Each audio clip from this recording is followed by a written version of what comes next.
Барлық Шымкент қаласының тұрғындарына Индиядан сәлем. Мен Махмуд, Инди елінің азаматы Абай Суд атты онлайн оқуына қатысу мақсатында ақының ғалым таппай мақтанба және көзімнің қарасы өлеңін оқимын. Ғалым таппай мақтанба, орын таппай баптанба. Құмарданып саттанба, ойна босқа күлуге. 5 несерден қашық бол, 5 несерге ашық бол.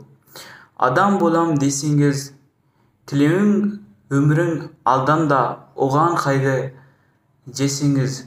Өшек өтірік мақтаншақ, еріншек бекер мал шашпақ. Бе дұспанын белесіңіз, талап еңбек терең бой, қанағат рақым ойлап қой. 5 асылыс күнсіңіз. Қазір көзімнің қарасы. Көзімнің қарасы, көңілімнің